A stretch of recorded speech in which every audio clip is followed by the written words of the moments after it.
Probably. Okay, Amber, it is once again time for you and I to go live on the internet. How are you, my friend? I'm good. How are you doing? Happy Friday. Is it Friday? It's Friday, right? It's Friday, yeah. Friday, gotta get down on Friday. Is that, I don't even, anyway, hi, good to see you. There has been a lot of things happening in the news over the last week or two, and there's been a lot of things happening when it comes to the financial news specifically. So I'm super excited today about the fact that we get to talk about what the hell is going to happen when the rates do drop here in Las Vegas. There was a report that came out, and I think I called you and I was like, hey, what's going on here? They're guaranteeing that they're going to be dropping the rates. It's like 100% that they're saying they're going to be dropping the rates. They just said they're not doing that. What the hell's going on, Amber? Can you give me the scoop about what is happening in this world that we're in? The crazy scoop over the crazy world, like what's happening today, because it changes all the time, right? So yes, let's talk about today. Give me the scoop. So when they say, when the Fed says 2 months ago, we're not going to be lowering rates, there's no way we're lowering rates this year, blah, blah, blah, blah, blah. And we go, okay, brace ourselves for what that looks like. And now here we are just a month or two later, they're saying there's 100% chance that in September, we're going to see at least a 25 basis points drop. What does that mean? And how does it affect us? And maybe we should re-explain also what rates they're talking about. Because a lot of people assume it's immediately housing rates, which do trickle effect become affected by this, but it's not housing rates. So let's talk about both of those things. Okay.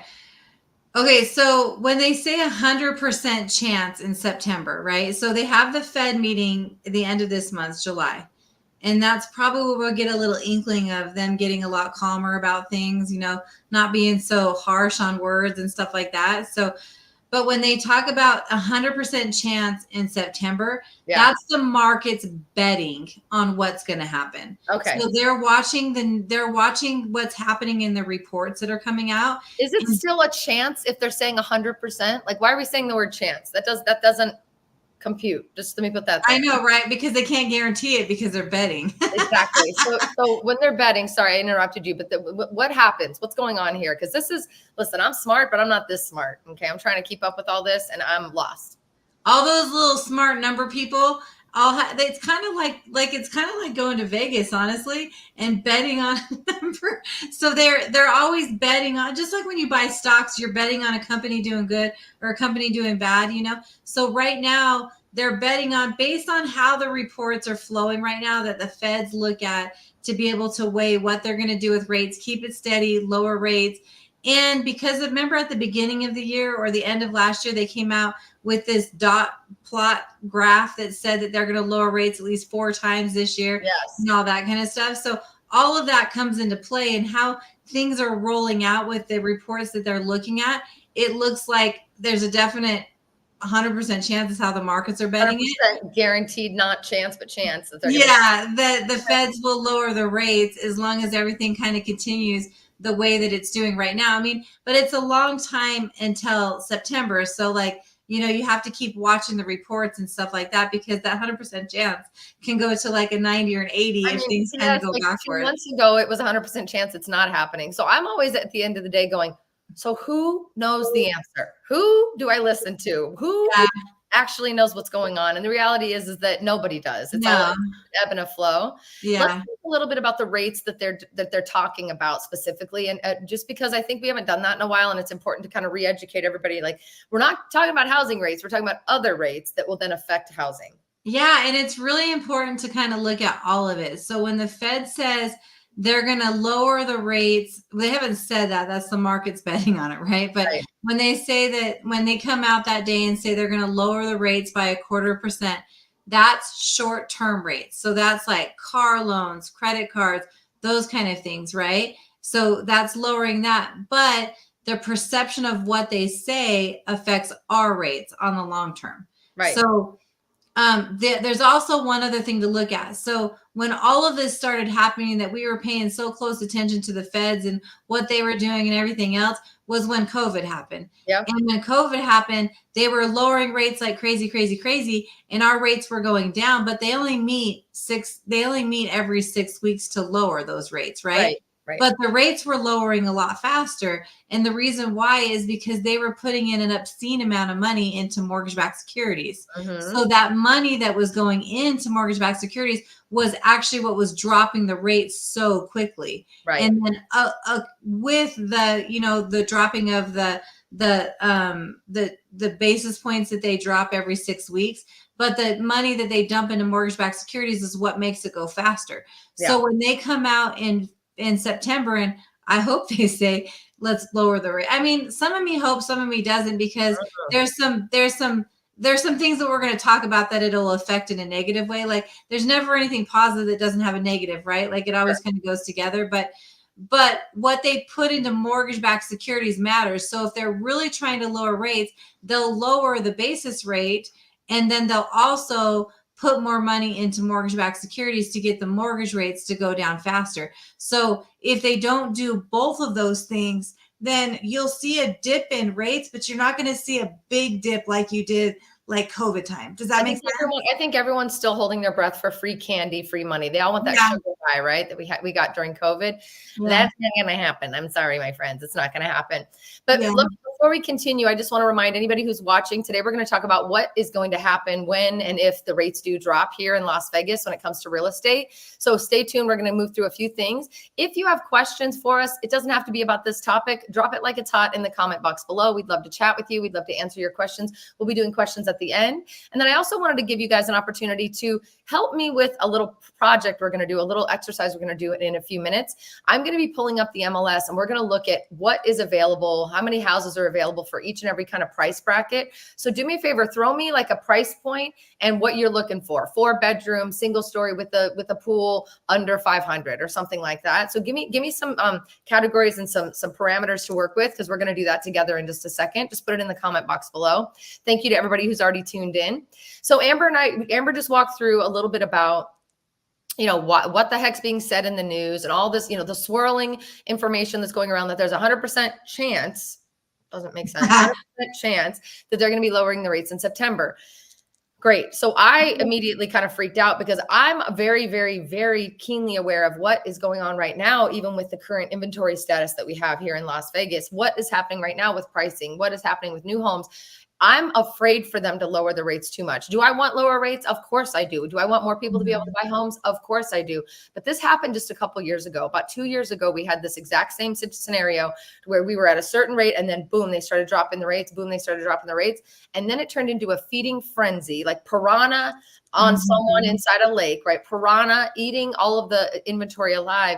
And unfortunately, what was happening is people were being outbid. And so the lower budget buyers were basically off the market. They were not able to buy. So I'm a little nervous that's going to happen again this time. So I thought it'd be cool. Let's walk through a little bit of the market update. Now that we've kind of talked about what's happening in the news, let's talk about what's happening in this market specifically. Now, I've been doing this for the last 3 or 4 months now, where I'm trying to compare to you the price point change from earlier this year to now, because a lot of people don't believe me. Everybody still goes on Zillow and Redfin and is like, I'm seeing price drops all over the place. Oh, I'm seeing $30,000 off here. Da, da, da, da. First of all, let me just be very clear. Zillow is a marketing tool. So be careful with what you believe that you're seeing on there. But secondly, it's not citywide. There may be a property here and there that are dropping their price because they were overzealous when they listed. But I'm letting you know right now, prices are not going down. And here's the proof in the pudding. So today, if you look right now, so this is January. This is what the January 2024 housing update included. It talked about our middle, right down the middle column there. It says 490,000 is our median home price in January, which was already up, by the way, 7.5%. The median sold price was a little less at 445, which means in January, which makes sense because it's January, we were having a lot of negotiability. People were, lowering prices. There were some deals to be had. When it comes to the condos and townhomes units, we were at about 289 and about 275 for the settled price point. Looking over here to the far right, you can see that the number of units available in January for both of those segments of our market, 3,500 homes were listed on the market, which is a very low number, 2.5 months availability, and 1,100 homes for condos and townhomes. Now let's jump over to look at what the most recent report is telling us. I'm afraid. Going from 490 is our median home price for single family homes. Now we're at 509. Oh my goodness. So the price point, and we're up a little bit on townhomes and condos, but that's not really changed much over the last few years. Let me go back to January just to show you. 445 was our sold price, which means there was a little negotiability here. Now we're just nudging it up to, now it's a 475 is our closed price for single family homes, which means that's what people are paying on a median perspective for homes in Las Vegas right now. Our units available have altered a little bit, and the effective availability right now looks like it's about 2 months. It says it's up 22%. This is a number that I don't always trust from these reports because it's an amoeba. It's a constantly evolving experience. But I just want to let you guys know there's not a lot of houses available for sale. So in a few minutes, after I get a couple of suggestions from you guys in the comments, I'm going to go into the MLS system. I'm going to show you, as of this moment today, middle of July, what the heck's going on when it comes to inventory, how much is available. And then I'm going to do a couple of searches. 300,000, what does it get you? 500,000, what does it get you? Before I do that, Amber, talk to me about what you think is driving these prices up right now, even when we have higher rates. What are your thoughts? My thoughts are what's driving the houses is builders. So what the builders are doing. So if you look at like a lot of the national builders, they're giving some crazy rate buy downs. So like a lot of people are like, oh, like you're attached to the rate, right? You're attached to the rate when you see that. They're craving crazy. Like I had one that came through me. It was a national builder. And I looked at it and I'm like, oh my goodness, that costs $50,000 to for them to buy the rate down, right?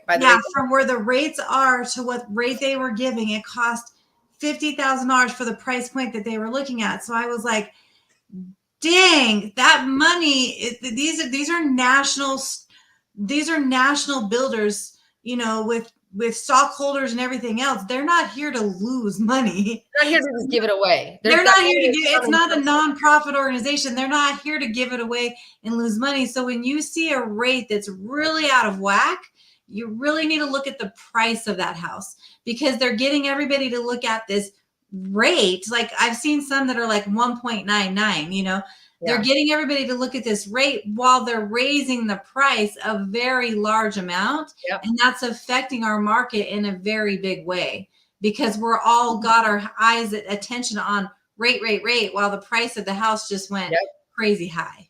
And then when new homes sell and settle at a higher price, when resale homes are being listed, they're using those as comps. So we're starting to see the trend of the prices going up. The thing that I've seen a lot is we do a lot of business. We do a lot of relocation business. And when people are relocating, it's different when you're in town and you can kind of wait and see, and I'll wait till the rates get better. I'll wait till this and that until I buy. But people who are relocating kind of have to buy, right? They're relocating. They're in a process of, I don't want to rent. I don't want to, spill money out of my pocket and not get anything for it. So I'm going to buy. They're kind of forced to take part in this. So what I've seen is we do 99% relocation. So everyone, by the way, if you're watching this and you're thinking about moving to Las Vegas, there is a phone number that's scrolling at the bottom. Please feel free to text me or call me and we'll get back to you, and we would love to help you. But that being said, is almost every single client wants to look at new homes because they're seeing these advertised rates. And I'll be real, we're sharing it with our clients because we want them to take advantage of it. Earlier this year, it was exciting to share that those rate buy downs and all that. Now, as we move through this a little bit further, I'm seeing the residual effect, as you just explained, and it's really scary. And I'm a little bit nervous about the fact that what happens if they go to sell their home in 2 years, even if there's appreciation, what's happening with these? What's going to happen when they're doing an appraisal on these homes? Are they going to take that $50,000 buy down and actually take it away from what the value of the home is? Like, what are they going to do? You know what I mean? Like, I'm just really concerned about that because I think it's going to really affect us in the long run more than we realize. So if you're thinking about moving to Vegas, or you're here now and you're looking to buy, new homes are a great opportunity, and there's something we should definitely entertain. With that being said, though, I definitely think it's important to keep an eye on what is going on in the resale market, because the minute those rates drop, Amber, all the incentives go away, and you're already paying a now inflated price for the house, because they're not going to drop the price of the house. They've already gotten people to buy them. It would affect the appraised values. Yeah. Right. So I just think it's important to keep your eyes open. So I'm going to throw this up here one more time. So this is January. $490 was our median home price, $289 for condos, and which means that was what they were listed at. What we ended up selling, the median price was $445. So again, January, a little more negotiability. Now let's look at now. Bam. $509 is the listing price. and 475 is what we're landing at. It's nothing but uphill. Amber, you mentioned that somebody yesterday was saying they're just going to wait until September to buy a house when the rates go down. I get that question all the time. And the one thing I want to put on there in the builders is the ones that have the crazy, crazy low rates. Those are the ones you want to look after. Like you want to do a little bit more research on it, because there's some that keep it right in the middle and are good. Right. But but yeah, I hear it all the time. People are saying, I hear the rates are going to go down in September. I'm just going to wait. But here's the problem. I personally think summertime, when it's so hot in Las Vegas and there's less people out looking because it just drains you and you want to be by a pool all the time, right? Yep. I think it's almost like the better time to buy then, just like it is in December, because you're not fighting the crowds on buying houses. And by buying when not everybody else is looking at houses, and before rates go down, because the minute rates go down, you can see just what the builders have been able to do by lowering their rates. They've been able to raise their prices, right? So like what happens when the rates naturally go down is the prices are going to naturally go up because there's not inventory on the market. We do not have enough houses for the number of people who are moving here. It is baffling to me, the number of people the number of houses and the options are kind of crap, if I can be very real. I had some clients who were looking at houses, they're moving here from out of state, and they were, they've got a healthy budget. The homes that are being listed right now are not in the greatest shape. The sellers don't feel like they have to do much to upgrade them or anything like that before they list it, because they know there's nothing to compete against. And the sad part is like, it's very rare to see this happen. But the sad part is like a lot of the sellers they're not giving any money. They're not really feeling like they have to compete. So I had some clients that came in town, very healthy budget. The house they've chosen to go with, they got very lucky with, but they had to fight hard and compete because it was the nicest version of whatever that budget price point was. It was in the neighborhood everybody wants to be in, but because it was the nicest by just a smidge, they ended up having to overbid to even be able to win it. So it's just really sad that I'm seeing like it's slim pickings, right? And even with the new homes, it's kind of slim pickings because those rate buy downs are only being sold and given away on quick move-in homes, which limits what's available, right? It's whatever's available today and today only, right? Mm-hmm. So it's just really sad. I've seen this go around. So what I believe firmly is going to happen when the rates do drop, just like it happened 2 years ago, we're going to see everyone and their mom come off the fence at the same time. Phones are going to be ringing off the hook. Showings are going to go up exponentially. And then what you're going to see is multiple offers on every home. And people have to go and pull mattress money to be able to compete with cash above appraised value. Because even if you're competing and you can write a compelling offer and all that's great, if I'm the seller, I'm not going to sell my house to anybody that's not going to guarantee the difference between what I listed it at and what they're telling me they're going to pay. Because there's a gap there. And that's going to be the gap between what the appraised value likely will be and what you're willing to pay. So it's just scary to me. Anytime somebody has to go to the mattress for the money, anytime somebody has to drain their 401k to compete, that's not a situation I want to be in. That's a seller's market, heavy seller's market. And it doesn't give buyers much chance to sleep on it even, or think twice before they make a decision, or honestly, even look at more than a few homes in a day before by the end of the day, all of those other homes have 50 offers on them. It's been crazy. So I think that's just genuinely, that's what's going to happen. So I'm going to jump into the MLS real quick and give you guys an idea on the resale side of what's absolutely happening. So give me 1 second. This is my favorite part. I love when you pull up the MLS. Let's do it. Right now we have about 7,900 homes avaven. That's good though. We're doing better. It's a good number. That's everything. That's including condos. Now condos, like, condos, there's a lot of them. There's always more condos than that. Tracy Johnson said she wants us to look up 4-bed, 3-bath, max price $490 in North Las Vegas in the Southwest area. Okay, so let me go over here. So we're going to type in, we're going to look for a single family home. We're going to go the ones that are only available now. So she said $490 or under. She said 4+ bedrooms. I'll leave the bathrooms off because it has a tendency to mess with our criteria. Let me go out. So just right there, anything under 490, we've got about 500 homes in the valley. Now I'm going to circle the areas that she mentioned. She said, I'm going to do a very rough. She said North Las Vegas, which is basically north and northwest. Okay. And then southwest. Oh, all All right, let's not mess You up. make it look really easy, Laci. You just make it look easy. Well, I appreciate you saying that. I'm over here trying to do my best, All right. The results are we have got 158 homes, only 158 homes that are 4 or more bedrooms, single family, under 490,000 in the Southwest and the North Las Vegas Northwest Valley. Let me pull out the map. That's not a lot of houses to choose from. Because you got to imagine, not all these neighborhoods are going to be your vibe. The houses aren't always going to be in the best shape. The price points start at $335. So that's our lowest price right now for a 4-bedroom house in those 2 areas. And then obviously goes all the way up to $490. Let me click in the middle. Let me just find one that's like $415 and see what this bad boy looks like. This one's been on the market 39 days. All right, let's see these photos. There's one photo. Okay, now we know why that one's sitting on the market. Let's go to the next one. Makes your imagination go crazy when there's only one photo, right? It drives me nuts when I see realtors who do not. This is the interior of a house that's listed for $410. When realtors don't pay for professional photos for their listings, this is clearly done with an iPhone. Like, ladies and gentlemen, this is not an enticing house to want to walk through. The kitchen's cute. It's got some nice cabinetry and some granite countertops, but this is what's available online currently. The inventory is slim pickings. So just imagine if you're waiting, and again, there's still some beautiful houses out there, don't get me wrong, but imagine if you're waiting till the market changes and the prices drop, and you wait. If this is what's available when it's in this mode, what do you think is going to be available? Type of houses are going to be available? Nothing. They're all going to be gone. And people are going to be scrambling over these houses that I just showed you. This is listed for $490, virtually staged. This is a better listing.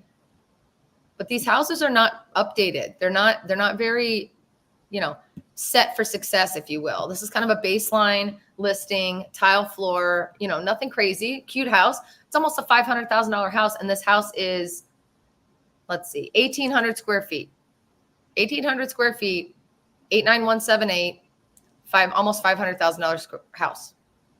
It's so nothing. So it is crazy. We don't have a lot of inventory as it is. The inventory that's out there is not the greatest. So it's understandable why people want new homes. But the other thing you have to understand is the new homes are not always in the neighborhoods with the best schools yet. They're not ready when you need them to be. And if you're paying $500,000 for what I just showed you, imagine what those new home companies are doing with those prices. One thing I always say too is that 6 is the new 4, 5 is the new 3. So what the markets did when the rates were in the 4s or the 3s and the 4s are going to do the same thing when the average gets down to 6 and 5s, and they're going to move faster and faster. So to be honest with you, the builders can't build fast enough. They can't to be able to make that happen, to be able to keep up with the demand, because there's so many people that have been on the sidelines. They estimated 4 to 6 million people that have been on the sidelines waiting for rates to drop lower. So to buy when not everybody else is out looking because it's freaking scorching hot outside is always a better thing to do, especially when on the horizon that the feds are talking about lowering stuff. Yeah. It's not going to get better, guys. So waiting is not the best plan. We used to always say, date the rate, marry the house, right? So find the best house you can find and we'll help you do that. Again, our number's at the bottom of the screen there. Let us know if we can help you. But find the best house you can find, fall in love with the home or the investment for the period of time that you're planning on being in it, and date the rate. Get in it while you can and look to refinance when the rates do finally drop. So you're not fighting the other people for the scraps that are left on the market to buy. You're just going straight, making a phone call, doing that streamline refi or whatever that looks like. Amber, there's also a lot of programs that are out there still that are doing rate buy downs as well with your company, right? Doesn't Guild have that 2-1 buy down, or am I saying the wrong name? 2-1 buy down? Yeah. And the biggest thing about 2-1 buy downs or any kind of buy downs is we have to get seller concessions to be able to do that. Right. But lately I've been seeing more and more seller concessions because it's hot. People are not going out looking at houses as much. It slowed down a little bit, but the prices didn't stop going up, it's hard to explain, So at the end of the day, if you guys are thinking about moving to Las Vegas or investing in Las Vegas, waiting is not the game. If you're a cash buyer, Cash is not always king, especially when it comes to the crazy stuff that's going on with people pulling money out of their mattress. So just don't think and assume that you're going to get a deal. Don't think and assume that you're going to find the perfect house. Come in with realistic expectations. We want to bring hope. We want to make sure you have hope for the future. What we don't want to do is see you lose hope the minute the interest rates drop and then 900 offers are going out on every single house, and you're now competing with a very weak leg to stand on. It's really, really hard, really, really difficult. If you're shopping for anything under 500,000 right now, because reminder, median home prices right now are listed at 509, selling for 475. So that's where the bulk of everyone is, right? So if you're going anything under 500,000, you better start shopping now. That's the high recommendation. There's not a lot of new homes that are under 500,000. So it's really, the people who are under 500 are looking at resale, and they're competing for scraps as it is, let alone moving forward scraps with being overpaid for. I don't know. I'm flashing back to 2 years ago going, okay, we got to brace ourselves a little bit. So if they really do drop rates, as exciting as that would be, it could turn into kind of a major shit show here in Las Vegas. That's the bottom line. Well, it really makes it to where, like, if you want to come in with less money, so if you're wanting to come in with just down payment or a grant, and like seller pay closing costs, the closing costs go away, and then sometimes you have to pay over appraised value for that. So your rate equals more money out of pocket most of the time. Like when we're looking at past markets, that's right. That is absolutely right. So that is what we had for today. I'm just looking at some of our comments. Not a lot of questions today. I don't know, man. I think me and you not going live for a couple of weeks messes people up. They don't realize we're back. So we are back. Those vacations, right? And vacations. But listen, I came back with a good tan. I'm feeling good about myself. You did. You're all like bright and stuff too. You got good energy going on. Got a little break, huh? Thank you. I did. Got a little break. Went on a cruise with a friend. Came back like completely tan and ready to take on the summer. So super, super excited about just everything that's going on in the industry here. Don't want to see the rates drop too fast. So I'm excited the fact that you're watching this. If you're watching it, reach out. I don't care if you're moving now, 10 years from now. If you're not even sure what the heck is going on, we want to be here for you. We want to be a resource at any given time. It's really important for us that you guys feel comfortable and confident knowing that we aren't really invested in the immediate quick fix of money like a lot of other agents and lenders are. We really want to make sure that there's hope and that you have a game plan and that you know what you're doing so you can land softly in our neon hometown. What do you think, Amber? Yes, and that you're educated when you're doing it too. That's that you're right. fully educated on what's happening in the market. Awesome. Oh, I got a comment just now. Jason Cleveland. Hey, Jason, thanks for tuning in. Found your business through a video that Jacob put out on Peter Luger's Steakhouse. I currently live in Snohomish, Washington, and it's outside of Seattle. And we may be looking to relocate to Vegas in the next year. Anyway, I'm enjoying the content, and I put your number in my phone for future reference. Hey, Jason, thank you. First of all, I've had I'd say 25 people from Seattle area moving to Vegas in the last 6 months. Florida and Seattle are the biggest feeder markets for me right now of people that are reaching out. Thank you so much for your comment. Super happy you found me. Yes, I was treated to a lovely dinner with Jacob from Jacob's Life in Vegas. He's my friend, and he took me out, and now I'm getting people reaching out. So that's amazing. Jason, if you want to chat sooner rather than later, let's do that. I'm happy to talk to you, take a phone call, and let's just talk about what do we need to do first, second, third. Don't wait, because you might be surprised as to what I say the first step is. Otherwise, thank you guys for tuning in. A bunch of other really cool people tuning in today. Thank you, Oscar. Thank you, Dante, Josh, Brandon, Tracy, Dante, Philip. Good seeing you. Haven't seen your name on here in a long time. And Nita. So excited for you guys. Okay, we got one. Look at this, man. We got one last. Dante, you got this in. Right live. Here we go, Dante. Last question. How would you handle a married couple with only one income? Would you still need the person with no income credit score to apply for a loan? Amber, that's a question for you. Yes, it is. Thanks for the good question. I mean, you can do a loan with one income in the household. And it depends. When you said, would you still need the person with no income credit score to apply for a loan? If you're doing an FHA loan because you're buying in the state of Nevada, which is a community property state, we have to pull the spouse's credit, even if the spouse isn't going on the loan. Right. But we're only going to use the debt. So if there's no credit score, it doesn't hurt you in any way. Conventional loans, we don't have to pull the spouse. It also depends on what type of loan that's going to give you the best payment and the best terms for what you're looking to do. This is why I partner with the one of the best lenders in the nation. What are we, Amber? Like number 166? Number 166 in the nation. If you want the answers and the truth and the reality without a little push or a nudge that benefits us, this woman is the one you want to talk to. So Amber, as always, thank you for doing the live stream with me. This one's a little bit shorter than usual. Tune in next week, guys. We are absolutely coming back strong. I had to take a break. Sorry, I took a day off. It is what it is. Go get over it. You deserve a vacation, Laci, and it's beautiful to see you come back all sparkling and looking good and ready to go, full of energy. Thank you, guys. Tune in next week. If you have a subject you want us to cover, let us know. But you know as well as I do that Amber and I are constantly evolving our conversation. We want to bring you free money programs. We want to bring you unique loans that you may not have known about. We want to tell you the truth about what's happening in the industry, and that's what we're here to do. So thank you as always for tuning in. If you did not watch this live, you better tune into us next time. Be sure to subscribe and click the little bell so you don't miss our live streams moving forward. I'll talk to you later, guys. Bye, guys. Bye, Amber.